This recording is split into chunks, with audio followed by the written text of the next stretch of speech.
Welcome on CCN News. Au Centre cardiologique du Nord, nous sommes très attachés au thallium 201 qui reste le traceur de référence en perfusion myocardique, mais qui a l'inconvénient d'irradier le patient de manière non négligeable, classiquement 25 millisieverts.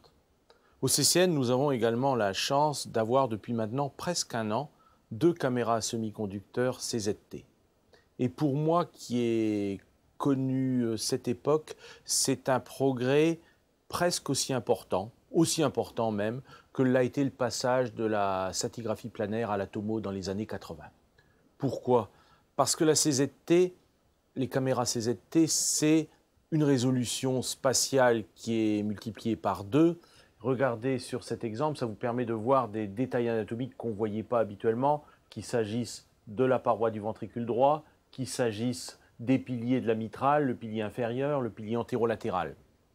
C'est aussi une résolution énergétique améliorée d'un facteur 2, donc c'est moins diffusé, et puis ça ouvre des perspectives en double isotope thallium-MIBI.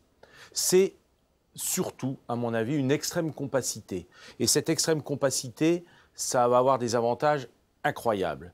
Vous avez une géométrie de détection qui est focalisée sur le cœur, et là où, avec une caméra classique, une image scintigraphique classique, vous aviez sur la totalité de l'image moins de 20% de l'information au niveau du myocarde, avec ces caméras-là, avec cette image focalisée, vous avez plus de 50% de la totalité de l'information qui est dans le myocarde, donc une quantité d'information dans le myocarde beaucoup plus importante. Il faut aussi comprendre qu'une caméra conventionnelle, c'est un gros détecteur qui est positionné dans une position donnée pendant 1 minute par exemple, et qui ensuite va tourner position l'une après l'autre pendant 15 fois de suite ou 30 fois de suite, selon qu'on ait une simple ou une double tête. Mais dans une position donnée, vous avez 1 minute seulement.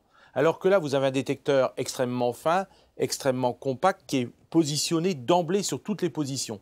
Vous avez toutes les positions en une seule fois d'emblée. C'est une machine qui est ergonomique. Elle est ergonomique pour les manipulateurs. Les patients peuvent être positionnés sans aucune difficulté, même les gros.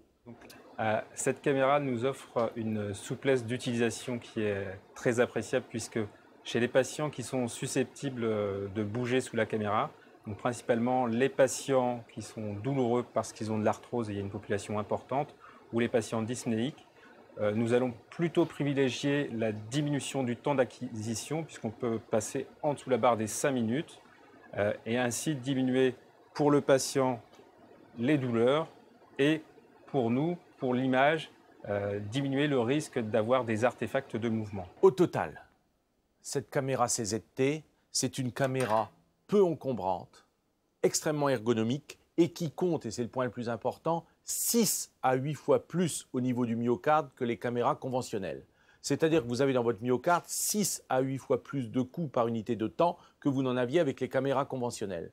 Donc, ça nous permet, par exemple, de diminuer la dose par 2, de diminuer le temps d'acquisition par 2 et d'avoir au final une image qui comporte quand même 2 fois plus d'informations, bien résolues et au passage on fait beaucoup moins d'artefacts, 2 fois moins à peu près. Regardez cet exemple, c'est une dame, 1m70, 62 kg.